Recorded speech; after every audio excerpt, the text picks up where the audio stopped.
Good evening, everybody, and thank you for joining us tonight. I'm sure that those of you attending, you either have a child starting school next year in 2023 or the following year, 2024. So thank you for joining us, and we hope that this information session will support you on your journey in looking at school options for your children. Just to let everybody know, this webinar is being recorded, so we can share that recording with you, and we will give you the details with that throughout the evening. I'd like to start to acknowledge the people on the Darug Nation, who are the traditional owners of the land on which I work. I would also like to acknowledge the traditional owners of the land from which you all join us this evening, and pay my respect to elders past, present, and emerging. So hi everyone, my name is Belinda Hasarati and I'm a special educator from Early Ed, and I'm joined here this evening by my colleague Rosemary. Thank you, Rosemary, who is also a special educator from Early Ed. And I will be having the pleasure of introducing our panelists, our guest speakers, further on after a few slides that we go through tonight. So thank you everyone. We're very fortunate to have this webinar information session brought to us this evening through funding given to us by the New South Wales Department of Education via the Start Strong Pathways funding. And as the evening goes on, I will give you some information about Start Strong and some support services that you might be able to access if interested as well. So just with some housekeeping, this evening we do have the chat function and the Q&A function down the bottom of your screens. If possible, please use the chat function for any kind of tech issues that you might have, any technical difficulties, volume, video, whatever it may be. And the Q&A is for you to type in any questions that you might have as the evening progresses. So our beautiful guest speakers have agreed to monitor the Q&A, and if applicable, they will answer the questions as they come up for you.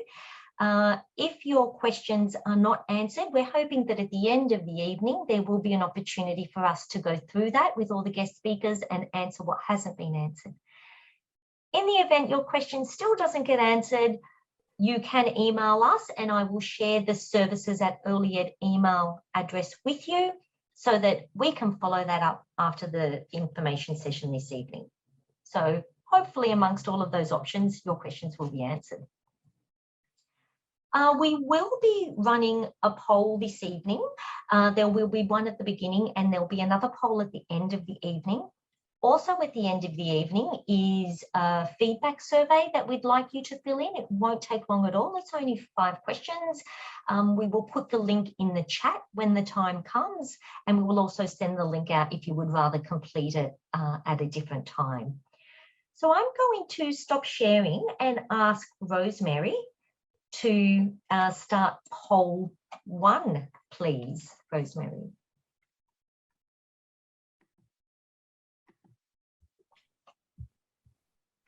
That will come up on your screens shortly. Thank you. So if attendees could kindly select an answer, and we can gauge how you're feeling at the start of the evening.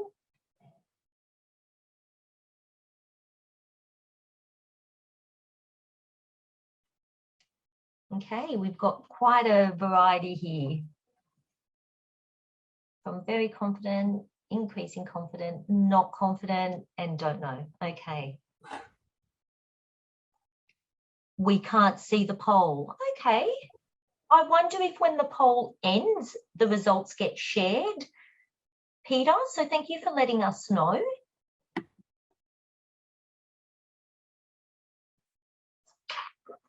It's dominating with not confident at the moment, 46%, 27% are confident, 8% are very confident, which is great to see, and 19% don't know at this stage. So Rosemary, when you feel that that's been, you're welcome to stop sharing and share results, and maybe that's where the attendees. Okay. Okay. Yeah. Excellent. Thank you. So I'm going to share slides again and go through a few more bits and pieces of information for you this evening.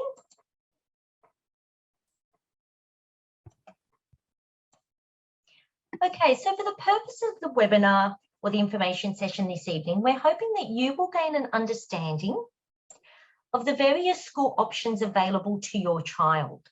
So that's why we're really fortunate to have so many speakers with us this evening. We're hoping that you will know what supports are available in each schooling system in your journey in school enrolment, and we hope that you will gain a further understanding on what you need to do over the next year or years in preparation for enrolling your child at school.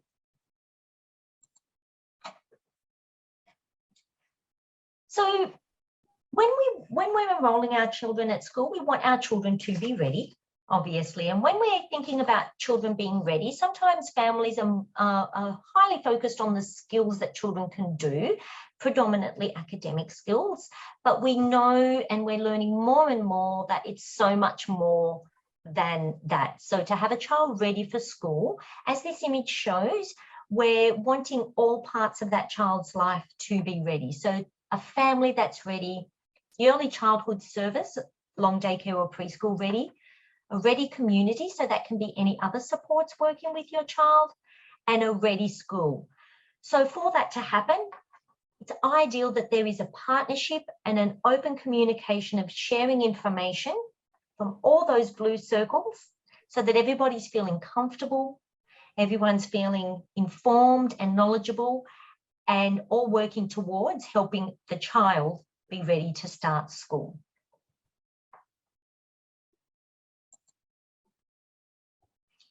In terms of some of the things that you might have to do on this journey, start by creating a team of support. So whether that be yourselves as a family, going out to any other family members you may have to support you, any friends in that journey that have been through it or are going through the same thing. It can be other professionals, can be the early childhood centre if your child attends a centre, and it can be the school that you're considering enrolling as well. They are part of this journey. So create a team of support to guide you along the way. Identify the child and family goals and what your priorities are, because every family is different, every child is different, every context is different, every situation is different. So what is important to you as a family? Organise the supports and services that you need. Put them in place, ask questions and find out what's available. Gather information about your school options, and being here this evening is a great start for that. If you're considering various options, gather information on all so that you can compare and see what suits your child and your family the most. Attend school visits and school meetings.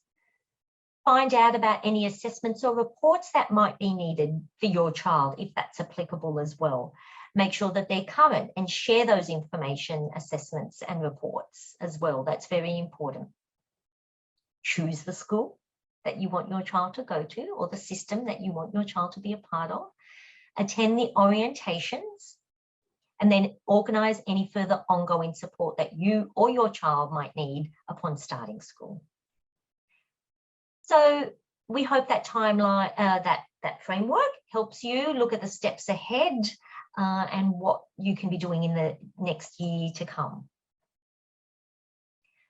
For further information, Early Ed has a website, and at the bottom of this screen, you can see the link to the website, earlyed.com.au, and this is our Start Strong page, which is what I had mentioned earlier, which is what this information session is brought to you tonight from as well. When you click on this website, you will see that there are buttons. You will come to this page, you'll see that those are buttons at the bottom of the page, and once you click on those buttons, it will lead you to further information. So I'm just going to quickly go through what this information is in relation to the Start Strong programs Early Ed offers for free, and you can all access. It's available to everyone. So learn to play, play to learn. Clicking on this link will give you a number of ideas of activities that you can do with your child at home, using natural resources in natural routines and environments that are low cost or no cost. So the priority is activities and ideas that you can do with your child that are low or no cost, learning through play. Active play, active learning is the same kind of thing, activities and ideas of getting out and using the natural environment with your children and how you can learn through play while being active and outdoors. My Time is a play group for families to meet other families on a similar journey and to gain support and advice. So it's not just a playtime play group, but the families do actually have some support and advice from a professional running these My Time play groups that you can also access as well. Ready to Learn through Story Time actually has two services that you can access. Online Story Time runs every Thursday, so you can gain registration and attend our online story time through that link. But it also is an opportunity for children who have not yet started school and may need some support in engaging in group time or literacy. So through this program, families can have up to 3 one-to-one sessions with the parent and the child and one other professional supporting you on how you can facilitate more literacy engagement from your child and with your child. And then finally is the Early Ed Cubby House Toy Library. So that can be accessed online, or you can go to the library yourselves at Forestville. There's a click and collect option, and you can borrow some resources to use with your children. So there's some free services that Early Ed offers.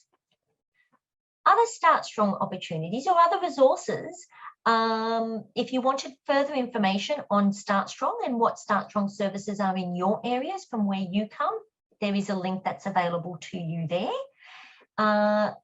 There are also two very useful websites that you might want to access, the Resourcing Parents website and the Raising Children Network website have a lot of valuable information. So I'll put those 3 links in the chat as our guest speakers are speaking, and you will have access to that as well. We also recommend you have a look on your local council websites for services that they offer, but also for community directories and informing you of other services in the community. So now I have the pleasure of introducing our guest speakers this evening. We have what I might do is stop sharing so that our speakers can have a little wave as we go through. So we have Nivin, who is a parent that is going to be sharing her journey with us this evening. Thank you very much, Nivin. From the Australian Independent Schools, we have Sue Cairns, who will be presenting to us this evening, and she's joined with us by her colleague, Fabienne. So thank you both. From the Catholic Education Department, we have Jane Harvey, and she is joined by her colleague, Alma George. So thank you both for attending. And then from the Department of Education, we have Coralie Pratt and Sue McGrath. So thank you both. They will be co-presenting this evening. And the ladies will present themselves, introduce themselves again as the night goes on. So what I'm going to do now is hand you over to Rosemary, who's going to share the journey of a family as well, who was unfortunately unable to join us this evening. But rather than Nivin's journey, this particular family chose a mainstream school option with support for their child. So thank you, Rosemary. So this is what she's written. Our child's journey. Choosing a school for your child can be daunting. Not knowing where to start can make it seem overwhelming. These are all the emotions we felt when we started this journey with our child. We started the journey quite early. It was 1.5 years before our child started school that we contacted our local public school to apply for early intervention classes. At the end of 2020, we found out that our child will be attending 2 days a week, the year before our child would have started kindergarten. Early intervention and preschool were two great ways we found beneficial helping our child develop their school readiness skills. Early intervention was a small group setting with only 8 children, whereas preschool was a larger group setting, both developing skills needed for school. During term 2 of early intervention, our child's teacher, with our consent, applied for a support class for our child for the following year. At this stage, we were unsure of the path we'd take, whether it would be a support class or mainstream, but we wanted to leave both options open. When considering schools, we looked at a number of options. We attended this webinar that you're listening to right now so that we could be well informed of the different types of schools available. We also contacted all schools, including Catholic, public, independent, and support classes in our area that were within a 15-minute radius, as this was the distance we thought was convenient for us to travel each day. We set no limits on schooling options. At each open day, we went in with an open mind and our child's needs in mind. This is really important, as each parent may have certain things that they're looking for in a school. Due to COVID restrictions, we could not go to every school for an open day, so we had a phone conversation with some instead to find out if it was the right school for our child. After each conversation with the different schools, we'd make notes on the class size and the support our child would receive in each school setting, because we knew that if our child went to mainstream, they would require additional support in the classroom. Both of these factors were of high priority to us. After talking to various schools, it became quite apparent the differences in support that our child would receive across different mainstream schools. One school in particular convinced us to give our child the opportunity to start kindergarten in mainstream. When applying to this school, we gave them all the required assessments so that they were well informed about our child's needs. We also had a current cognitive assessment, which assisted them in understanding the learning needs of our child. A key part of this school's enrolment process was going to see our child in their early intervention class and preschool setting, which not all schools offer. This was pivotal for our child, as they were able to see our child in the natural environment, and they were able to gain a greater understanding of our child and how our child learns. It was not long after the principal and diversity coordinator had observed our child that I received a phone call from the school offering a mainstream position for 2022. In our conversation, they mentioned that they were able to view our child as a little person rather than just being viewed by their diagnosis, which can sometimes place limitations on children. We know that each child that does have a diagnosis has so many strengths too. During our phone call, they were able to explain the support that they were going to have in place for our child from the first day that they started kindergarten. We then had a tough decision to make, as our child had also been accepted into a support class in a mainstream school. Making the decision for our child to go to mainstream was not easy, as we had a lot of varying opinions when it came to schooling for our child. Some would advise us a support class, whereas others would suggest to give mainstream a go, and if it wasn't successful, we could always apply for a support class in year 1. We debated this dilemma for a while, as deep down we wanted our child to go to mainstream, though we were unsure that that was the right choice to make. In the end, we decided to give our child the opportunity to have a go in mainstream. The school that had accepted our child was supportive of the needs and was willing to place additional support to cater for their learning behaviours. They did everything they could to work with us to make the transition from preschool to kindergarten as smooth as possible. When having a child with additional needs, it can take longer to make decisions, as your child might be viewed very differently by people. It was important for us not to lose sight with what we wanted as parents for our child. From our journey, there was a number of things we learned along the way about choosing the right school for our child. A number of these things we learned were from talking to a special educator at Early Ed, as they were able to inform us about schools and options available that were unique to our child. If I could leave you with some of our thoughts in regard to choosing a school for your child, it would be to follow your instincts as parents. No one knows your child better than you do. Look at as many schools as you can so you get a feel of the school to see if it's the right one for your child. Believe in your child. You are their key advocate. Be their voice with whatever school setting you choose. Lastly, try and give the school as much information as you can so that they can organise support from day one of kindergarten, as this can take an extensive amount of time, especially if your child needs additional support in a mainstream classroom. We hope this helps you to make the big decision for which school you'll send your child to. Thank you, Rosemary. Thank you for sharing that journey. And now I'd like to invite Nivin to share her journey with her child. Thank you, Nivin. Good evening, everyone.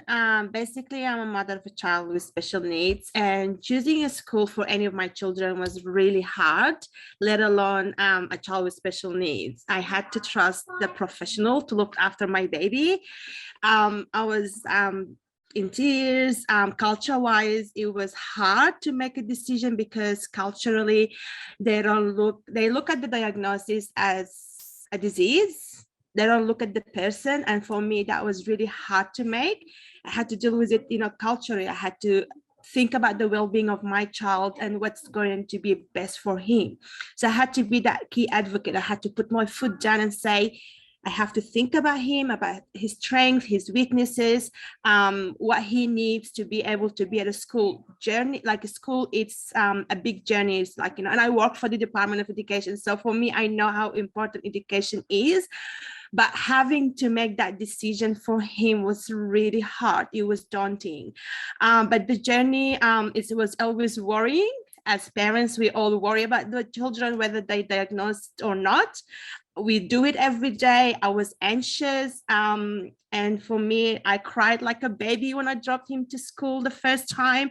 I called the school every 2 hours, every 1 hour and a half, just to make sure he's okay. And you have the right to be, especially him not being able to express himself and he's nonverbal. So it was really hard, him communicating with me. So I had to trust the school, the teachers. And I went to them and I said, you know what? I work for the DET, please don't sugarcoat anything for me. I wanted to know how he is, whether it's positive, whether it's negative, because at the end of the day, I had to look at his well-being. So basically, we started school in 2018. I had to put a lot of effort, a lot of thought into finding the right school. Plus, in mind, I had to think about what he's good at, his strength, his weaknesses. What does he need? So it's like buying a car. You don't just go and buy a car without shopping around. So for me, it was like that. I had to shop around. Like I started 2 years before he started the kindy. I shopped into my local school, Catholic school, mainstream settings, support unit in a mainstream setting, special need education where I knew the facilities. Knowing my son needed substantial support and one-to-one support, I knew he would preferably be able to fit in a special needs school because of his sensory needs, his this and that. So I had to think about all of this. While other parents, before school, you take, extracurricular, sports, swimming. For me, I had to sit there making sure I had the right medication for him. I had to make sure his communicating device is up to, date and send it off, making sure his continence is being sent to school, change of clothes, and making sure that I spoke to the school about his needs, involving the therapist. And I had a really great support from early ed to support me in that journey and to help me make up, what I need to do. Be transparent. Like as a parent, you need to know everything about your child. If you really want to trust the teachers, the professional, you need to be open about your child needs and everything they need to know, because otherwise they're not going to be able to cater for their needs if you're hiding things. If you get a call about your child, and they say, oh, he needs a behavior plan or this or that, that's fine. Accept that call, because you're working with the school. It's like working together to help support that child at school. And like I said, obviously it was really hard trying to come to terms with it, because I'm not just trusting the school with my child, he was my eldest. It was really hard decision. So in the leading up to, the schools, I had to look at the IEP, which is the individual learning plans. I had to make sure I chose goals that I knew my son was going to achieve. So they were SMART goals. Yes, obviously I had bigger goals, but for his needs and what he was able and what he's capable of, I had to make them SMART goals. And I was able to advocate to the school, to the principal and whoever works like, providers, therapists. I had to involve them so that we are a team. And that's what Belinda said earlier. It's all about that support that you have when it comes to your child, because, you need therapists involvement, doctors, and so on. So the readiness for me, it was completely different. Yes, my son knew his alphabet, he knew his shapes, he knew how to recite his alphabet. But for me, in the back of my head, I was like, yes, academically he was ready, but mentally and emotionally, like the bigger picture, like the well-being, he was not ready. He was not even, that's why I kept him a year back, because I had to make sure that he was ready to at least feed himself. I didn't want the teachers to judge me as a parent and say, oh, you have failed to even give him that self-care to at least just feed himself. I was just constantly worried, and I'm like, I'm trying, as you can see, I've got visuals in the back of my house. I've got visuals everywhere. And it's really just about that opening that communication. And I'm like, I'm trying. I got all the therapists involved to make sure that he is going to flourish at school and just achieve his goal. Now he's in year 4. And during lockdown, I was able to see what sort of a student he was, like from someone who couldn't say a word when he started school. He was singing the national anthem and I was in tears. I was like, oh my God, and he's doing reading aids and maths leads and all of that. So it's a big achievement when you have the right support. Be open about everything you do in life. Don't hide it. Yes, sometimes the culture will be like, oh, he's in a special needs school, but at the end of the day, you do what's best for your child and make that your focus. And now I just say, people, when they ask me which school he is at, I'll be like, oh yeah, he's at this school. He's doing amazing. And I'm happy. He's happy to go to school, which is at the end of the day, that's what we want. It's about that, making them love going to school and learn. So just option we had, and I'm sure the ladies from the department will say, the mainstream setting, which is every parent would love their children to go to a public or a Catholic system or whatever. But at the end of the day, for me, that was not an option. Like I said before, it was all about my child needs, what he was good at, his strengths, his weaknesses. He came up with, they came up with this diagnosis, but I had to put that diagnosis in my head, but that's not going to define who he is. I had to look and just put a lot of effort into him and just make kind of him leading. So yes, I will, break it down, the routine and, this. And before the school started, I actually went to orientation day, which is something you really have to go, because you can meet the teachers, get a feel about the school. I took my son all the way to different school just so I can get a feel of what the school is, talk to the principal, talk to the teachers, talk to other parents, but keep in mind, every child is different. No two children on the spectrum or two children with special needs are the same. And I've seen it, in personal life, in my work life, they're not. So make sure, yes, have a chat to other parents, get a feel of it. But at the end of the day, you do what's best for your own child, because your child better. You're going to be advocating for that child yourself. And so for me, the special needs school obviously was better because they had a lot of facilities. So he's got sensory, so they've got time where they can take him outside, as an SLS, so to jump on a trampoline, because he can't sit for 20 minutes or so. So I had to look at not just academically, the sensory wise, social wise.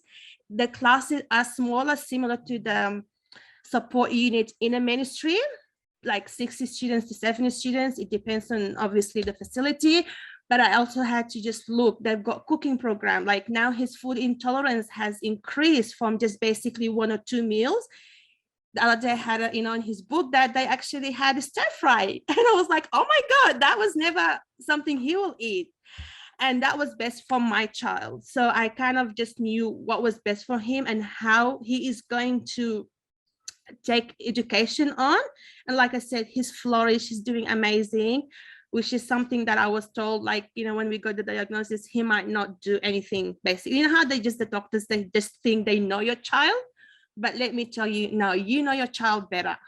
You live with the child 24/7. Yes, it's a lot of effort, a lot of hard work to put in, but that's your child, that's your baby. Like, you need to put that effort in. There was an option of homeschooling. I kind of thought about that, but then I was like, let me see how he goes before going there, because the homeschooling, it's a total different option. You have to meet a certain criteria. So obviously, parents have to be able to follow on education. Like, I'm sure during lockdown, I've seen it. Some parents were struggling to keep their child in front of a computer, let alone a child with special needs at home. Home, it's a different than school, because this is the comfort zone, like, oh, I'm not going to listen to mom, I can just go and do this. So homeschooling for me, I kind of thought about it, but I thought, nah, I'm just going to leave it as my last resort.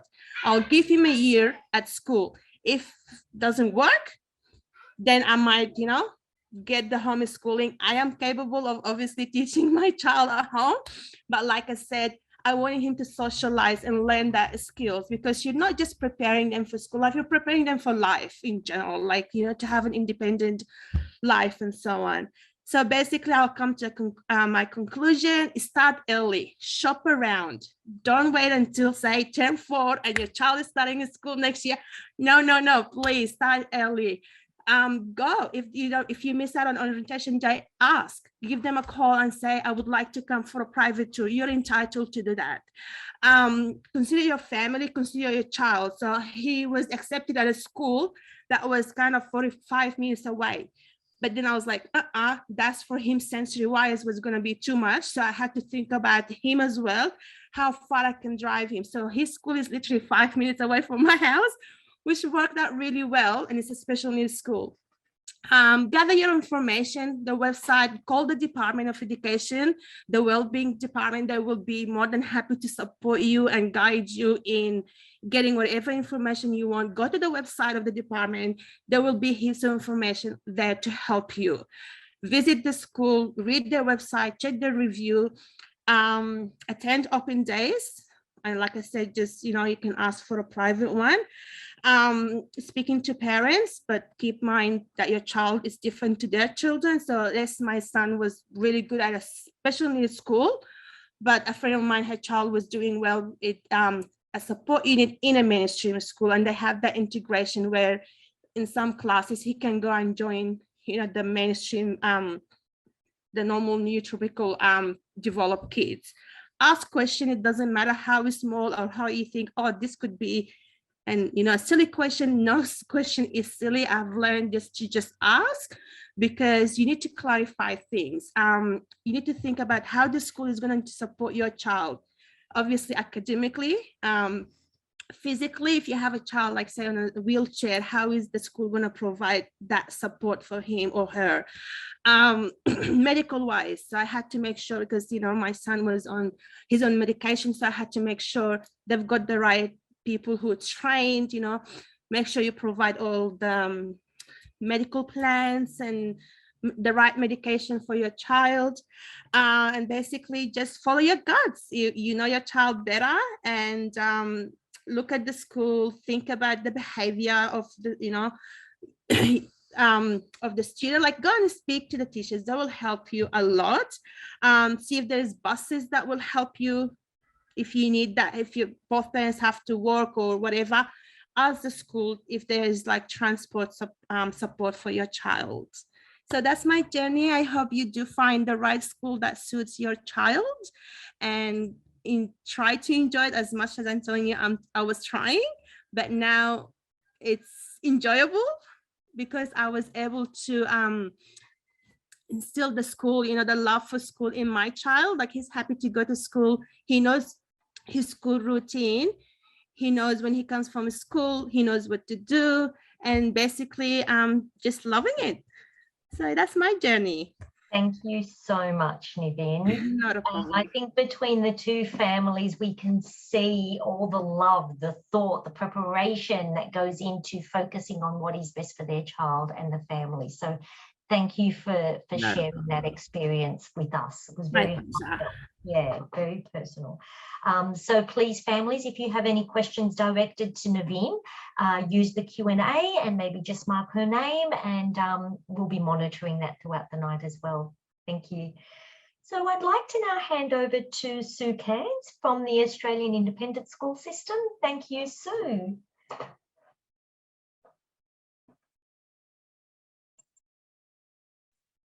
Just checking that I'm sharing the right screen. So can you see the right screen, Belinda? Yes? Okay, good.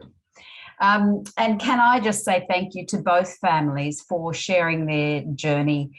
It is such a tricky time, as you said, Navin, for any family, for any child, whether or not they have additional needs.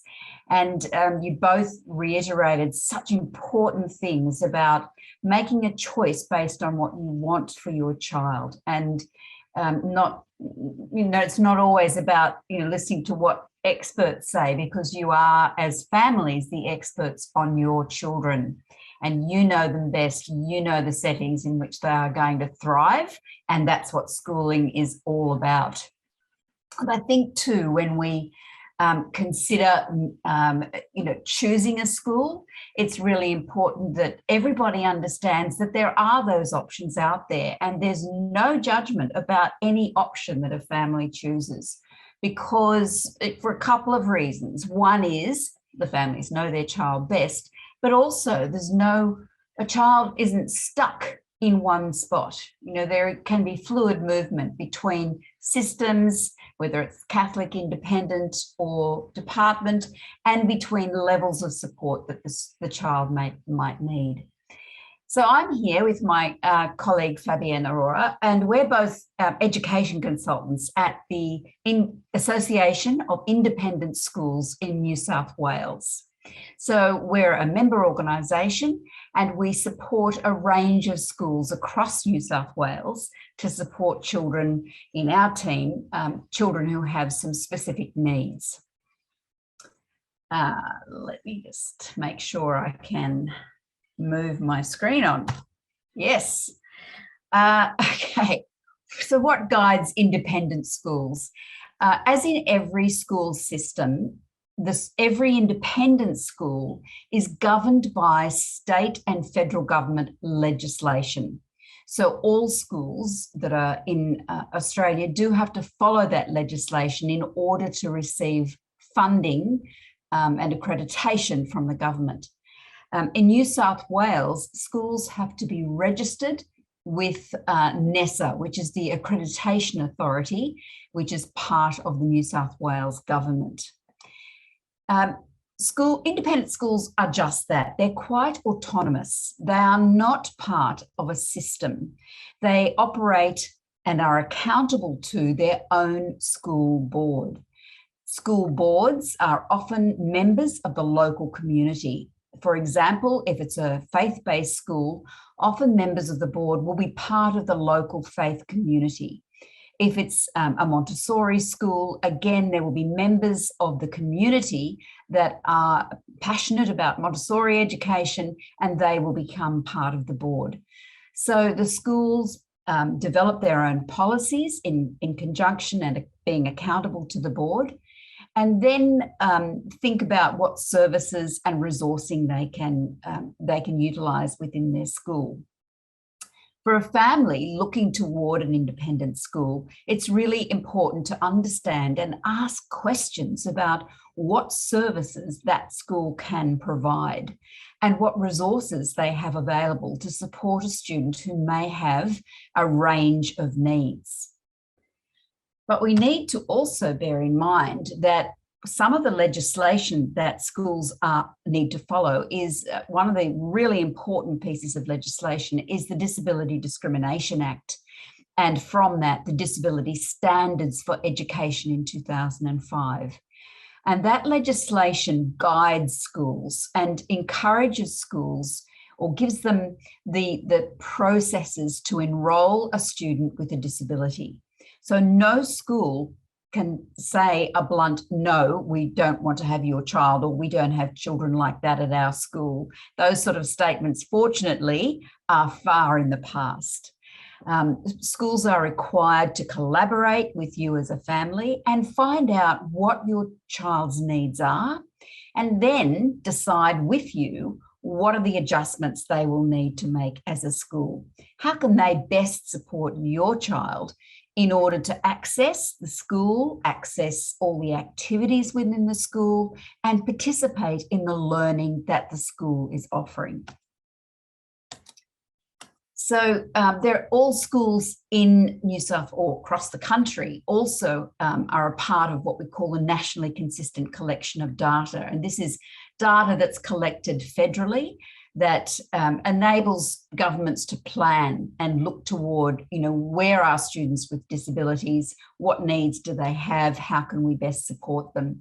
And in the independent sector, this is the only source of funding that is received by each school in order to support a child with additional needs.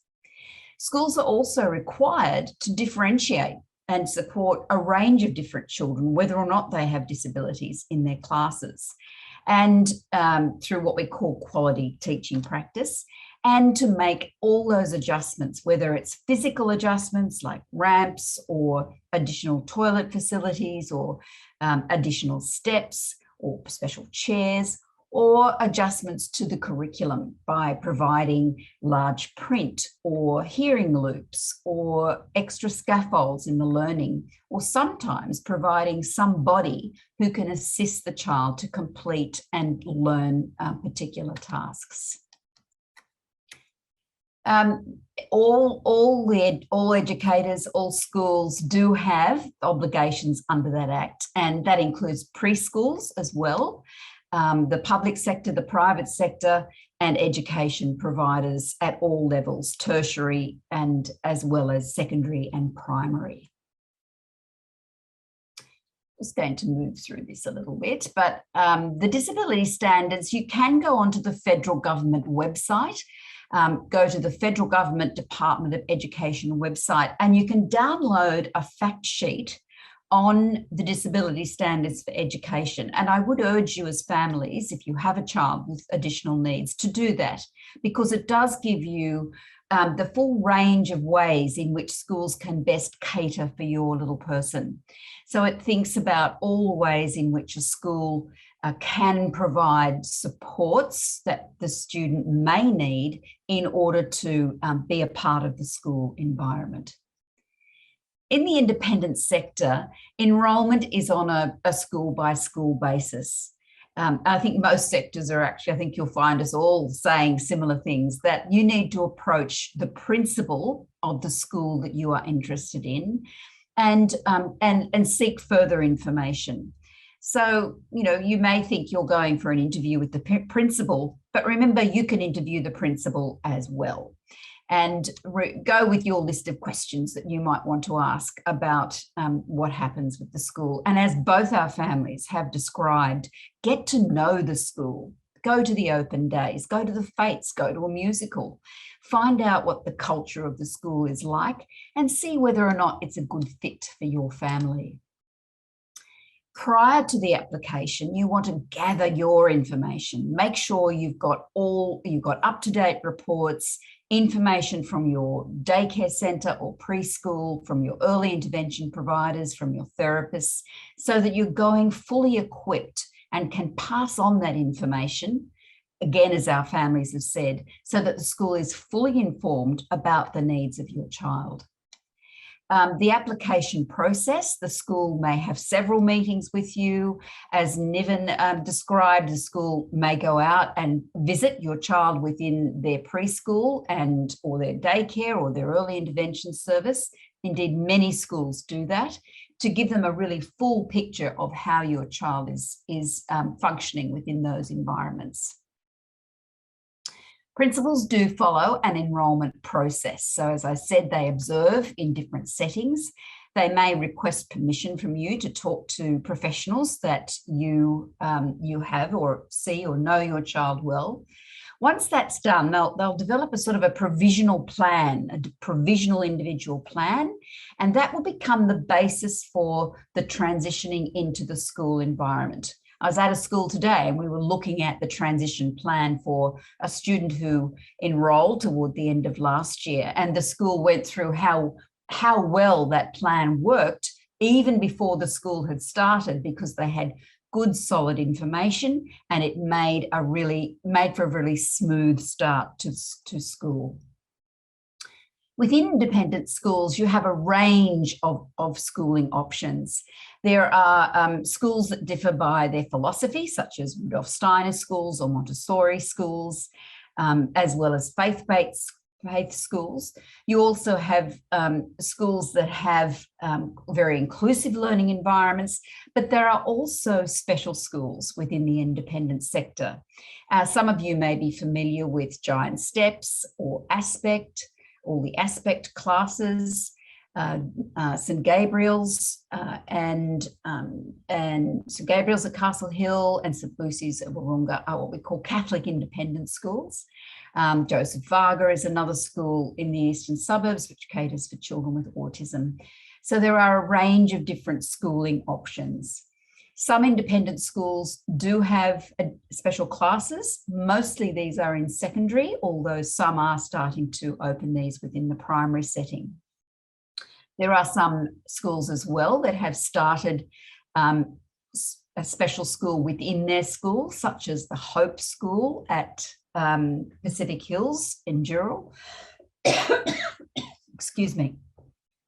So you need to explore what those options are and talk to the schools and find out what they can involve, what they have. Sorry. You might want to think too about what involvement you want within your school. You know, some schools really desire families to be quite involved with what's happening for their child, and other schools, you can choose how involved you wish to be.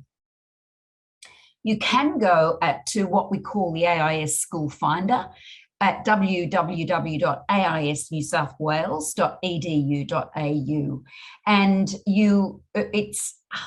must say it needs a bit of work, this particular page in the website, but you can scroll in and zoom to your local area, and then you will see the range of independent schools that are within your local community. And I think, as both families said, it's important that you consider distance and travel when you are selecting a school. AIS provides service. So we are a service organisation and we provide service to the schools. So they will call us when they have a need. So our team might be called in to support enrolment interviews, and we do quite a lot of that. Or if a student is struggling with those early days, at school, we might go in and support and suggest ways in which the school can make additional adjustments. So there's a range of services that are available to every independent school through AIS. And there's just some of the things that we do. We do provide a lot of professional learning as well. So if you are thinking of enrolling in an independent school, please contact the school directly, preferably speak to the principal. Sometimes you have to get through the reception area, but if you can have an interview with the principal or sometimes the deputy, if it's a large school, do try and sit down and have that conversation so that you can really express why you want your child to be at that particular school. Transition processes do vary, and even though COVID is still, it's still lingering, so there may still be some differences. A lot of schools develop videos, and a lot of schools are offering a hybrid model of transition to school once that happens, which is usually toward the end of term 3 and into term 4. As our parents have said, be open and honest with the school. Give them all the information that you have. Provide current reports and give them the information about your child's needs across all domains and all areas of development. The school will not be saying no based on your child's needs. The school will be saying, what do we need to do as a school in order to best support your child? So that's why you need to be giving them that information. The Reimagine website, I think this may be an old one, but on the Reimagine website, there's a really nice set of profiles around things that you might fill in yourself before you go to the school. So you've got clarity in your mind about things like, what does my child love to do? What are my child's strengths? And I'm sure your early intervention service has similar things that they would be encouraging you to use. Ask those questions. Like I said, you can be an interviewer as well. So find out, how do you communicate with families at this school? Who's involved in the planning? What's the structure of supported learning or diverse learning within this particular school? Are there school counsellors available within the school? And in other words, how can this school support my child? As I said, we encourage schools to develop that initial individual plan, where we really want to look at the barriers that there are for the student and look at what we can do to ensure that we are providing adjustments to enable the student to overcome the barriers that are in their environment. So that it's a focus not on what is deficit within the child, but what's happening within the environment that is making it difficult for the child to learn and participate. Think about those visuals. Niven, I loved your visuals that you had in your room. So important for every child, no matter what the diagnosis. So please use visuals and make sure your child is really familiar with the school environment prior to starting, if you can. You know, lots of little short visits or just walking past so they know this is the gate that you'll go into. All of those things really help. And I know your schools will provide social stories and little videos of what school will look like once they get there. Lots of checklists. I think it's important to prepare for downtime.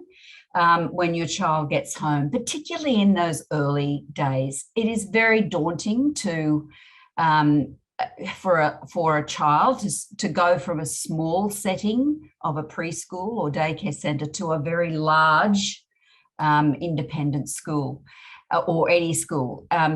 It's a big playground. It's more complex. There's more noise. There's more sensory intrusions. So please plan for having a quiet term one. And giving them time to calm down. I'm sure I'm going over time here. Think about all the ways in which you can encourage your child to be independent as well. So independence is one of our big goals for all children, and we want them to become more independent through their journey within school.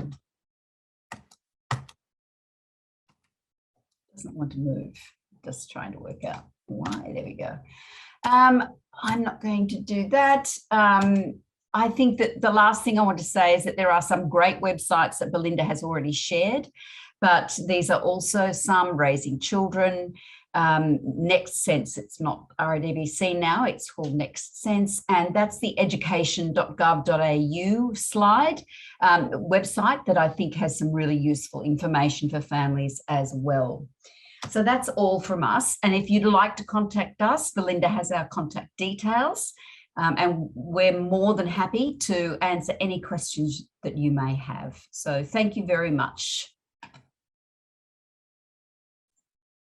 Sue, thank you so much for sharing that valuable information on the Australian independent schools as an option for families. I think that you probably answered a few questions indirectly that were coming up in the chat on what parents should be looking for in schools. So thank you very much for that, Sue. I'm now going to share screen. So Sue, I'll ask you to stop sharing, please. And I will introduce Jane from our Catholic department, and I will share screen for you, Jane. Thank you very much. Hello, everyone. really pleased to be here to present to you tonight, so to give you some more clarity around school options for your little one before they start. So my name is Jane Hayden. I am a leading teacher on the Inclusive Learning team at Catholic Education in the Diocese of Parramatta. I also have my colleague and also manager, Alma George here. She's our manager of Diverse Learning Needs team, which is quite a large team, which I will go in a little bit more as we go through the presentation. I would just love to say thank you to both the parents as well that have presented, because it just resonated so much with me that how welcomed you were within a school community, and, you know, really putting yourself out there and looking at all the options of what's going to best suit your child, because you do know your child best.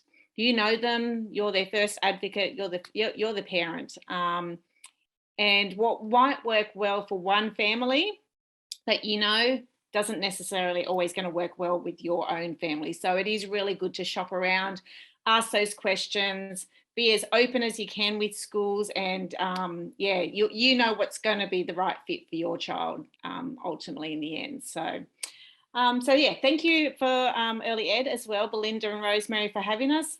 There was a lot of information that Sue presented that, and I know we've often presented in the past together, so we didn't put everything in because we know you don't want to hear the same stuff again. But obviously, just a few things I'll point out, you know, that I haven't got in our presentation is obviously, you know, the legislation. We follow the same legislation, the Disability Discrimination Act and the Disability Standards for Education, and that is what we do have to follow to ensure that all students have got that right to be part of the education system that you choose as well. So I'll refer back to other things as we go, but hopefully it's quite, I suppose I'm talking on behalf of Catholic education in the Diocese of Parramatta, but this would relate to a lot of other of the Catholic system dioceses as well.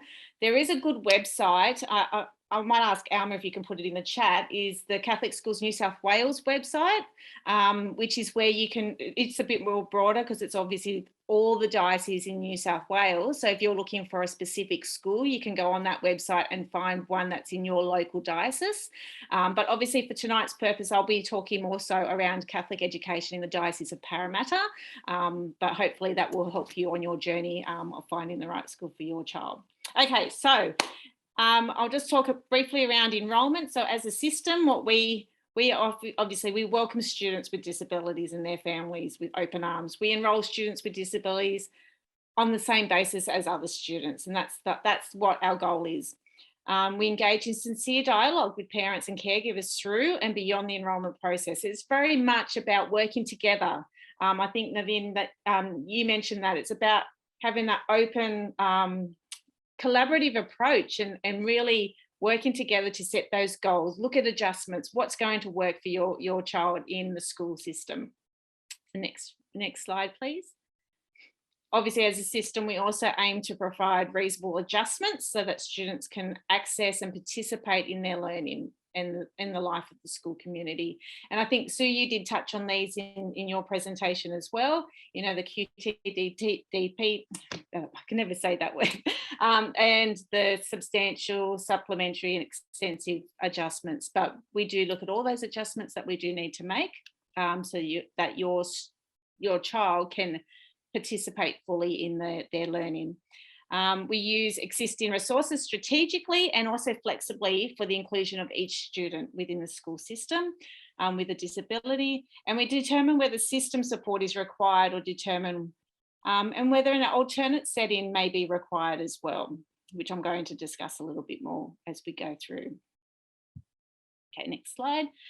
So enrolment in the CEDP, which is Catholic Education Diocese of Parramatta system, schools consider the following in terms of prioritising near enrolment. So, you know, obviously there is that preference around Catholic children and their siblings, and the siblings of current students. We really are about supporting those who are disadvantaged and most in need. We do also very much accept enrolments of children from non-Catholic families as well, where there are places available. And where there are places are limited, there are a handful of schools within our diocese where there is actually a waiting list. And so we do have a priority with some of those schools where it is the siblings of the students that are currently enrolled, students who are presently enrolled within the community of schools. So whether they're attending the local high school or another Catholic school, or students who are Catholic and from another Cedp school as well.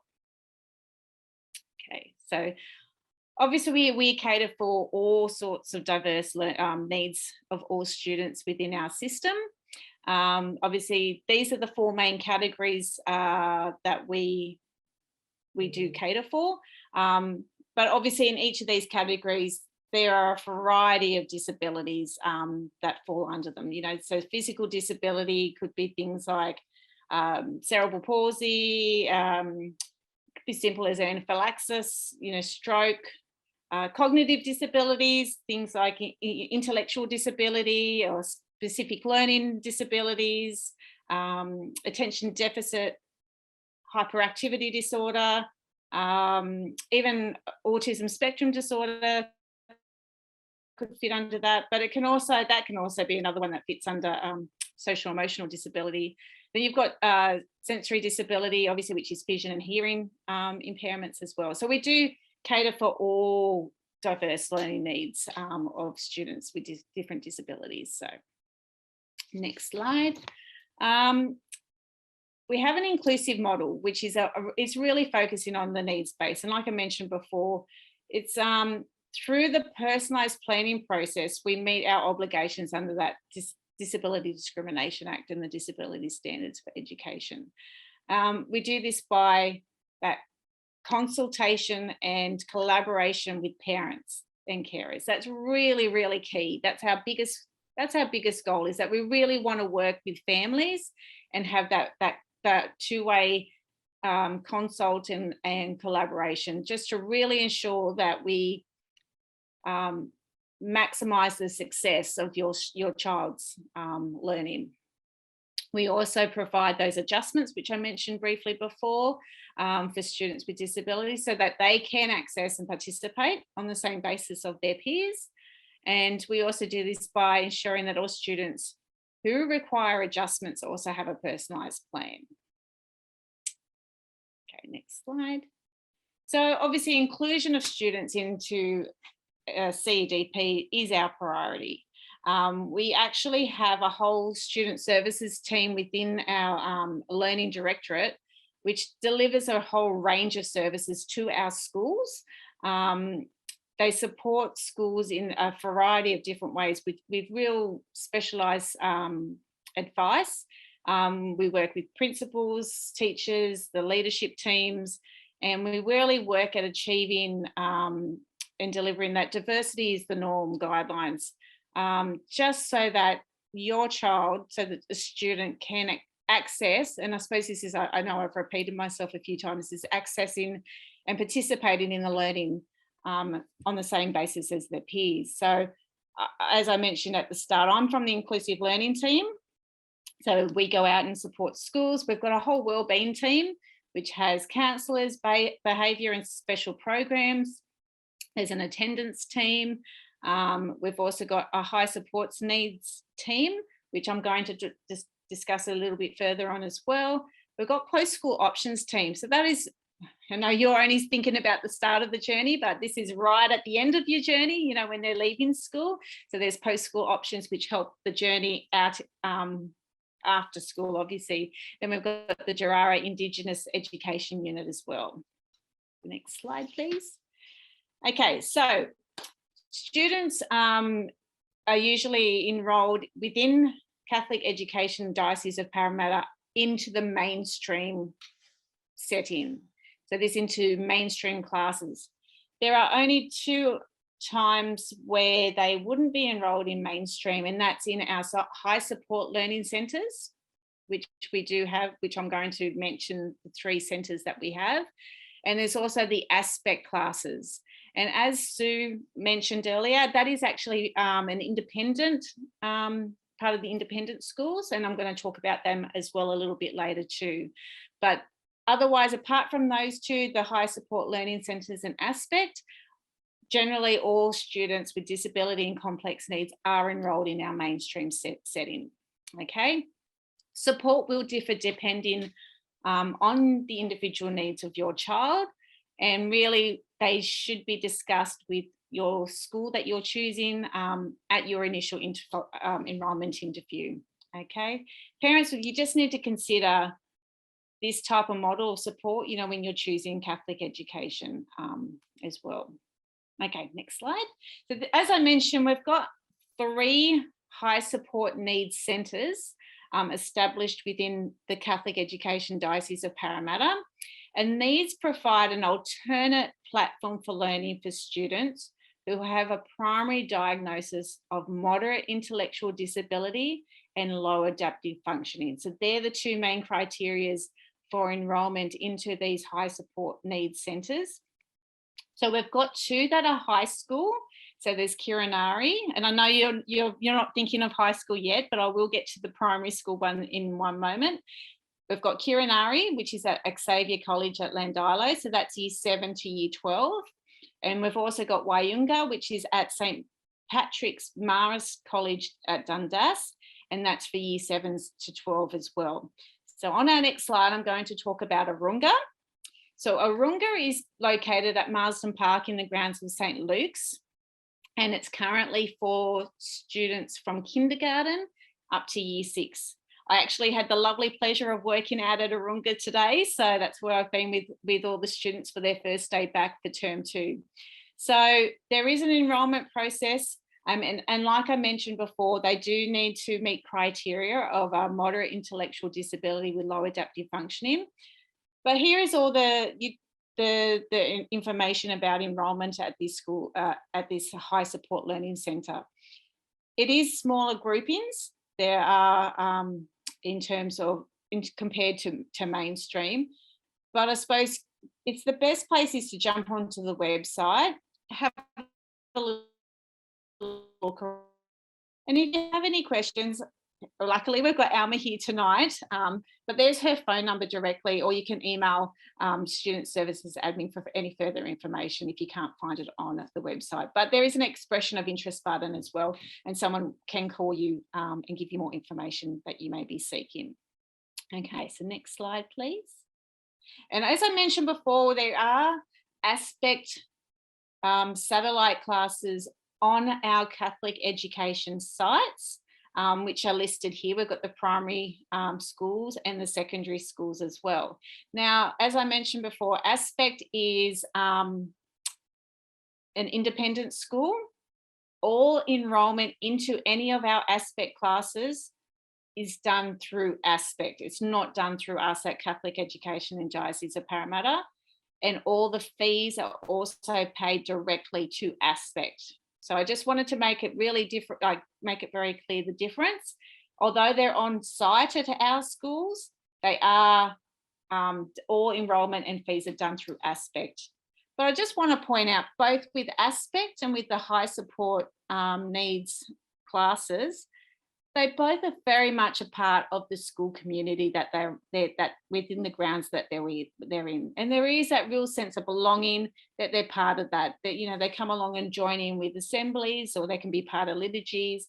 But it is very much they're seen. They have the same uniform often, and they're part of that community. It's really lovely to see them be there. And even today, when I was out at Arunga, some of the students got to be on the mainstream playground during break time. So there is that social aspect where they can be with their peers in mainstream, although there's in a specialised setting on site. I hope that makes sense. Okay, so that's Aspect for you. So next slide, please. So now I'm going to go through the enrolment process, and it's very similar to like what Sue said, and I'm sure you're going to hear this again with the department. But parents, if you wish to enrol your little one into one of our schools, an enrolment form application must be completed. So you can either download it from the Cedp website, or you can actually visit any of the Cedp schools websites to get that.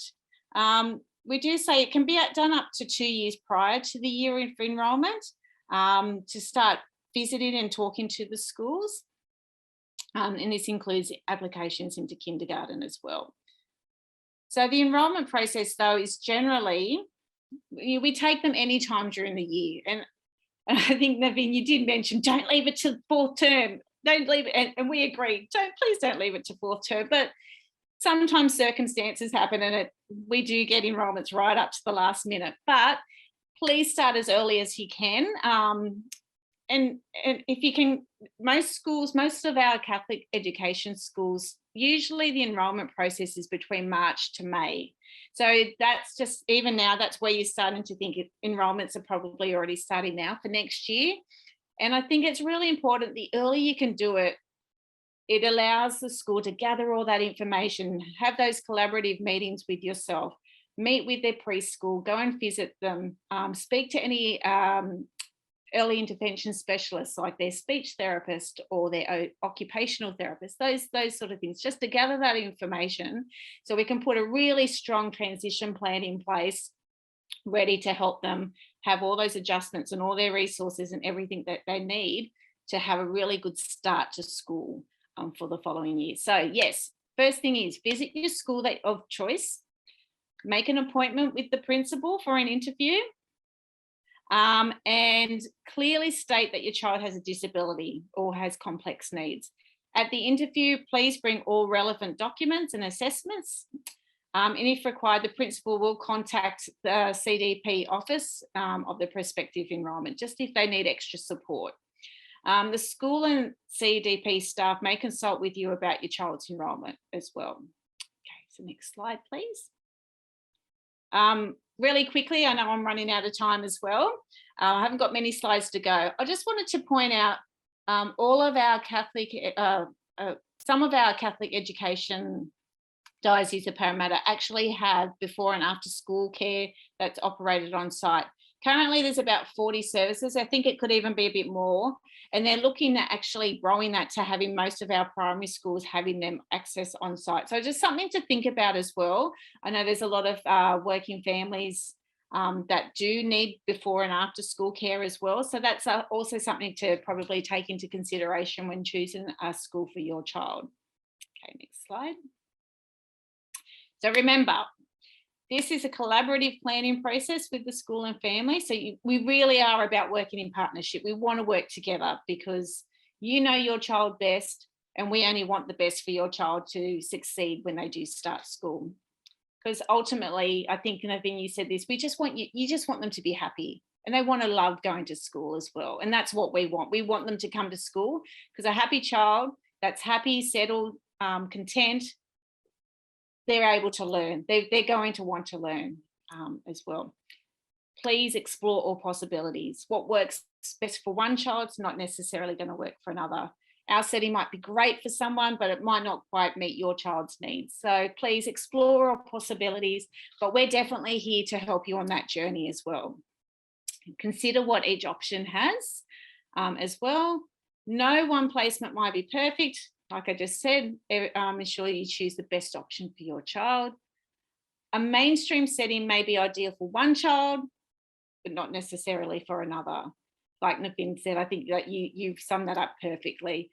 And like I said, we're really lucky within our Catholic education system as well that we have Arunga at Marsden Park. So that's another alternate setting that's not actually mainstream, even though they're in a mainstream school. And again, we encourage, please be your child's advocate. You're their biggest advocate, and really fight for what you think is going to be the best thing for your child. Okay, last slide, I think. Oh, there's 2 more slides. Our website, great website to visit. Find your school. I think, like I said, Alma was going to put on there the Catholic Schools New South Wales one if it's a school within outside the Parramatta Diocese. Look at open days.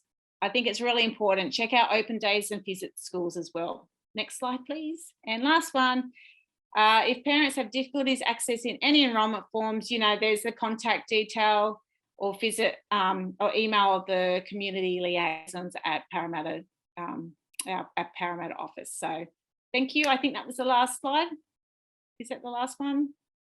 Yep, perfect. Thanks so much. I hope that I hope you all found that really, really valuable with helping with your choices.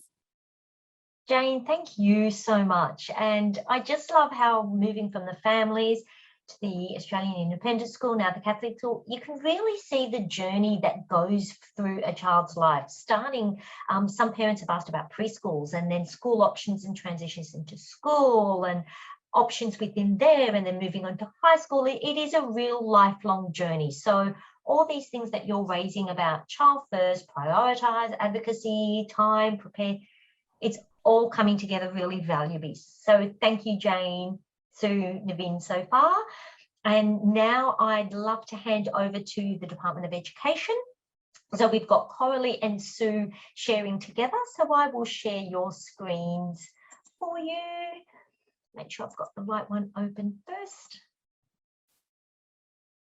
And also, Sue and Jane, any websites or links that you referred to, you may be putting it in the chat. Sorry, I can't see when you're sharing, but if you can do that in the meantime, that would be really wonderful for parents to access as well. Thank you. Okay. Coralie and Sue, thank you. Thanks, Belinda. As Belinda said, my name's Sue McGrath. I'm with Coralie tonight. Coralie and I are both part of the Student Support and Specialist Programs team. We support, just to get the bigger picture, we support 5 networks, which is 100 schools across, it's called Metropolitan North, but that model is repeated across our state. So every network has a team of specialist support people to support them. And there's about 20 schools per network of schools, just to give you the bigger picture of the whole state. So while we're talking about our schools, there will be contextual differences, obviously, in rural New South Wales. Now, I'm very lucky to have Coralie speaking tonight because Coralie is our transition support teacher, early intervention. That is her specialist area. And in a minute, I'll hand over to Coralie. But just before I do that, I'd like to congratulate Belinda on starting this presentation and putting the priorities right. We heard from 2 families, and that's the way it should be. That's who we should hear from first. And in fact, I could almost, after Naveen spoke, say, you don't need to hear about us. Because I wrote down, 6 points, open and shared about your children, know their strengths and weaknesses and express them. Be an advocate for your child. Work with the school. They are not your enemy. They are there to learn from you about what they need to put in place to support your child. Make sure it's a team approach. So if you've got NDIS involved, bring them into the picture, have up-to-date reports. And I think that was about the, I honestly, Naveen, you said it all. I felt like saying, okay, we're finished for the night, but I will hand over to Coralie and we will do a little bit of a tag team. Thanks, Coralie. Pleasure. Next slide, please. Thank you. As the other presenters have said, all schools are governed by legislation. The Department of Education has a total commitment to inclusion and inclusive practice within schools and within classrooms. And we provide our staff with a lot of training to be able to cater for the diverse needs of children and to provide appropriate adjustments for them and also to support the well-being of families and to listen to families. Naveen could do my job a lot better than me, I think, and maybe next time you can present for me. But it shows the hard work that that parents put in as part of a team that supports the child, not only through transition and enrolment, but throughout their schooling. And it is a continuous process. And the importance of transition and transition meetings and transition plans is that this is the first contact with school that families have. And this is where the relationships of trust begin. And it sets the tone for the rest of a child's experience of school, so that families can trust schools to make good judgments about their children.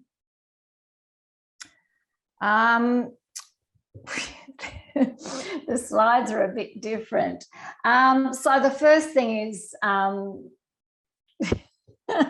not what I expected. So the first thing is you can transition to school is one of the most, as people said, daunting but exciting transition and significant transitions that families and children make in their lives. Now is a good time to begin. For those parents who have children starting next year. Term 2 is a good time to approach your local school. You may have, if you're not sure of your local school, there is a school finder on the department website, and you just put your address in and it shows your local school. Occasionally parents are interested in out of area enrolments, and if they are, they approach the school they're interested in, and there may be an option for them to attend that school. But the first thing is contact your local school, come and fill in the enrolment form round about this time of year. You can make an appointment to meet with the principal, and the principal often includes in the meeting the AP for early stage 1 for kindergarten, and quite often the school counsellor as well, so that not only does the principal get to know the family, but so do other support people within that school, and they can start planning for individual needs. It's a different slide set to what. It is a different slide set. Just bear with us. You're right. The other thing is, if your child has a physical disability, and it may require building ramps, having wheelchair access or lifts, 2 years prior to enrolment is probably a good time to approach the school. It's never too early if you suddenly have a baby and you're thinking about school. It's never too early to approach schools and just get a feel for the options available to your children, so that you have plenty of time to make choices. Over to you, Sue. As I said, this slide set is slightly out of order to what we've been working on. But anyway, in terms of the department's commitment, the key things are that the students need to be known, valued and cared for. And that's our mantra in terms of when a parent approaches the school, we try and find out as much information as possible from the parent, and make sure that throughout the process of enrolment and that those early stages of transition, that the key is getting to know the student, that relationship building. And everybody has already said it. I mean, we could almost have one presentation, I think, tonight, because we're all repeating ourselves, but it is about making sure that it's not just the academic, it's not just those skills, it's knowing the student's strengths and weaknesses and their emotional and social development. And that is, so important in terms of that transition to the large school environment, whether it be as Navin talked about, you know, a specialist school, or whether it be a support unit within a large primary school, or whether it be a mainstream classroom of students. It's still the same. You know, we need to know the student. We need to build on what their strengths are, and also give them complete access to the curriculum. If they have specialist support needs, meet those needs, and they can be environmental. We've already talked about that in terms of making, we have a team that we call on to come in, look at the school environment. Members of my team do a walk around with them and just assess what special needs may need to be considered in changing the physical environment. And some of that is really, really quite significant changes. So the earlier the better we know about that, because as you'd be aware, some of our schools are very old. A lot of schools are old, and any building adjustments that need to be made can take time. So if we need to do that, the earlier the better. Thanks. Next slide. This is a bit like a surprise package. Yay! That's yours. That's yours. I've got this one. So the department has a number of options, preschool options for students with disability. The first one is the early intervention class, support class. There are a number throughout the state. In Metropolitan North, we have Normanhurst West Public School has a support class early intervention. Yates Avenue, which is in Dundas. There's one at DY Public School. And occasionally, there was a little boy who went to lived in North Sydney. He actually went to the Annandale early intervention class because he had a parent who worked on the other side of the bridge, and it was convenient for him as well. So there's a bit of flexibility. They're fantastic, very small preschool classes in mainstream schools. Children attend about 2.5 hours, 2 or 3 mornings a week. With 6 to 8 children. It's a preschool program, but in collaboration with parents, the early intervention teachers set individual goals for children. So it's a group program, but with individual goals, and usually the goals relate to communication, to social skills, and to emotional regulation. So there's a very skilled early intervention teacher supported by a school learning support officer as well. Fantastic places, and they have set up little group sessions. They just like a preschool, but with a focus on the goals they're trying to achieve. So the children might be sitting around with Play-Doh and chatting to each other. They quite often develop positive relationships with children in their program. As you can see from that slide, if I can just jump in there, Coralie. Yeah. To be eligible, the student must have a confirmed disability. Yes. They can apply from the age of 3, and the application is through the local school. Yes. The local school generally coordinates everything, like the applications for specialist services, with the support of learning and wellbeing, and perhaps my position as well. The other early intervention support is the resource. Similarly, access request, a confirmed disability from age 3. And that's where the early intervention teacher visits the child's preschool, possibly once a fortnight, and builds the capacity of the early childhood teachers, suggests strategies and resources for them as well. And at the end of the program, the early intervention teacher will meet with parents and recommend options for them for the next year.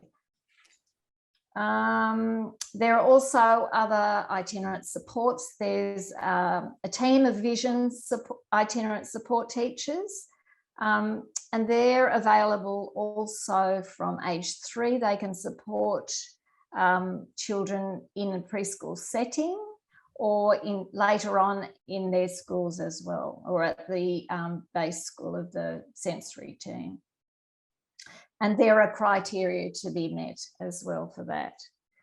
There's an itinerant support team for hearing, for children with hearing needs. They also have to meet eligibility criteria.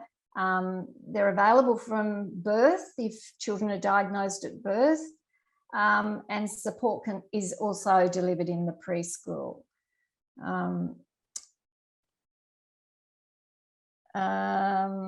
There is actually a support class hearing at Nuwara Public School and one at Penshurst, but that's not in my region. And there's me, the transition support teacher, early intervention. I can support preschools in developing strategies and resources to provide adjustments for children in a preschool setting.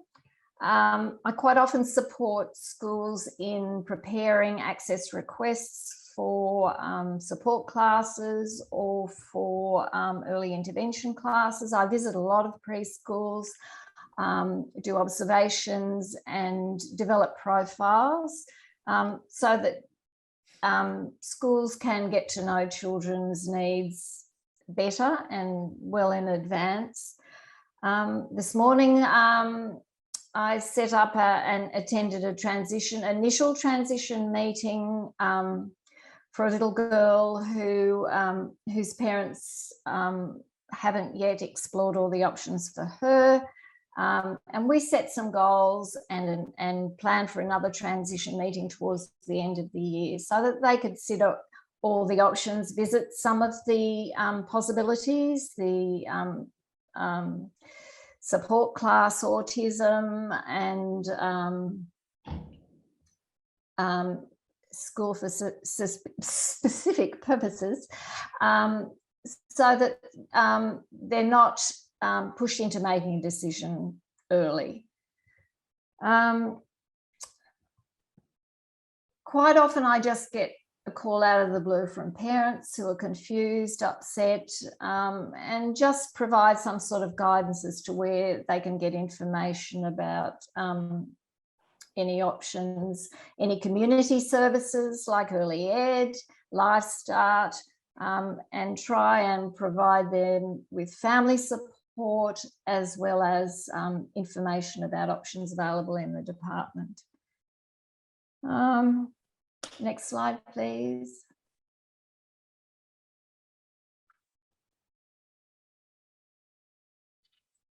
So I think we've already covered that. Yeah.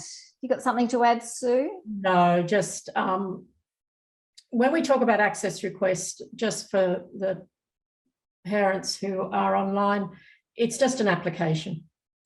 It's just a term that we use, access request. It's just an application process. The enrolment application, in terms of starting school, it's if you, you know, for every child starting kindergarten, it's the process is a little bit daunting for parents, but it is an application to enrol in New South Wales Government School is an online process. You can go on the website and have a look at the application. I would suggest if you, you know, identify that your child does have additional learning and support needs, including a diagnosed disability, that you look at the sections that include all the plans in terms of if you've already got any support plans that have been developed as part of your NDIS package or as part with the preschool. It's important that those plans are included, and healthcare plans are vital. Well, for all students, obviously, you know, if there is any health issues, that's something that I don't know, we tend to, as parents, we tend to forget until there is an emergency situation. And I think we've all been known to do that as a parent, but it's important to be upfront from very, very early stage with healthcare plans. And by healthcare plans, I mean any information that you have that is up to date from any medical practitioner, whether it be an OT specialist, a speech specialist, you know, psychologist, psychiatrist, etc. Because the school needs to work with you in putting together that plan before your child steps in the door. We don't want to be doing that after they've well and truly started. We want to do that as early as possible. And the assessments and reports that you have, it is best if they are within the last 12 to 18 months. You know, be up to date. It's difficult for schools to interpret reports that may have been done when a little one was 18 months or you know, very young. So try and have the up-to-date reports ready. And all of this is in preparation for enrolment. So if you're looking at enrolment in 2024, start collecting this information now. And I would imagine if you're enrolling next year, you've already got it all together. A little portfolio of all of these plans and any reports from the preschool, they are useful. The early educators know your child, know how they respond in you know, the social environment. That's important for the school to know too, even though it's a totally different social environment. It's, you know, and it's bigger and more rules and regulations. They still need to know that. So the enrolment process, you start with the online one, and then, as everybody has said, that, you know, we have the same process. The next step is approaching the school, and your local school, you're entitled to enrolment in the local school. Any other school, it's an out of area enrolment, and it depends on their out of area enrolment process and whether they have vacancies. And you can enroll, but it will be considered out of area. So make sure you know your local school. The website has a Find My School process that you can go online and enter where you live or where you are maybe buying in the next, you know, if you're looking 12 months ahead and you're going to be in a house by Christmas time, but you need to be actually in that house, not considering buying into an area. A lot of parents approach a school saying, we'd like to move into your area. Unfortunately, schools need an actual address, and the point system does apply. Okay, thanks, Linda. So that's the enrolment process. We can keep going. In terms of supports within the school system, there's a whole lot of titles there of people who are part of our support team. They're all seen as what we call a team around a school, and they can be brought in at all different times in terms of supporting a family. And our role is mainly to support the schools, to support the students. We don't come in and just work with a family. We work with the school to work with the family. So that first heading, learning and wellbeing, is what the category that I fit into. And then there are assistant principals, learning and support. There's one for each network of schools. And within each school, there's a learning and support teacher. So we do work on a network which is 20 schools. And that's geographic network of high schools, about 4-5 high schools, specialist schools, support units, and primary schools that all fit into that 20 schools. Each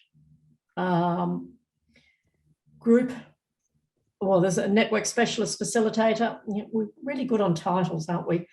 A network specialist facilitator's role is if we want to bring in a whole lot of support agencies, or if DCJ are involved and the student is in out-of-home care, they will liaise with the DCJ coordinator and bring them together for the school. Their role is like facilitating that for the school, because as all of us know, that is very time consuming to actually bring it, even online, to bring a group of people together and have them all agree on the right time to get together to help support a student. And that obviously includes the time with the parents and the young person if it is age appropriate. NDIS, we do a lot of work with NDIS, fantastic work with NDIS coordinators and NDIS support. We now have behaviour specialist advisors and officers, and that's just a new role that's come in the last couple of years, and it's a growing team supporting schools. Aboriginal community and student liaison officers, homeschool liaison officers. That's not about homeschooling as we talked about earlier. That's about students who have anxiety or concern or can't get to school because of various reasons. That homeschool liaison officers work with the school and the family in supporting the young person to get to school. They don't go and drive them to school. It's not their role. Their role is to work through a process of setting up a plan of support for the young person, whether that be a gradual return to school plan. Senior psychologists and school counsellors, they're a team in themselves. Assistant principals, hearing and vision, Coralie mentioned. We have itinerant teachers, hearing and vision, who move around from school to school.